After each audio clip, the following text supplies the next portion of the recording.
گیارہ فروری 1984 کا دن جموں کشمیر کی عوام کے لیے ایسی یاد چھوڑ چکا ہے جس نے آزادی کی شمع کو ہمیشہ کے لیے روشن کر دیا۔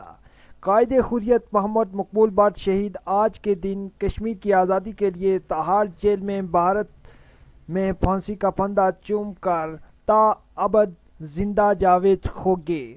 وہ جس عظیم مشن کو لے کر چلے انہوں نے جان دے دی مگر تحریک پر آنچ نہیں آنے دی۔ وہ نہ جھکے نہ بکے اور نہ ہی کٹے بلکہ انہوں نے سر بلند کر کے ظلم و ناانصافی، جبر و استبداد، غلامی، محکومی اور بے بسی اور بے حسی کے خلاف علم جہاد بلند کر کے تاریخ میں امر ہونے کا اعزاز پا لیا۔ اب بھی مقبول بٹ ایک تاریخ کا نام بن کر ہر شخص کے دل و دماغ میں سما چکا ہے۔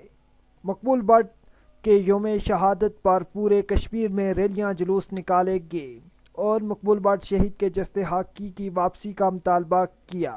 مقبول بٹ کسی جماعت یا گروہ کے لیڈر نہیں بلکہ پوری کشمیری قوم کے لیڈر ہیں۔ آج بھی کشمیری قوم مقبول بٹ کے نقش قدم پر چلتے ہوئے آزادی کی جدوجہد جاری رکھے ہوئے ہیں۔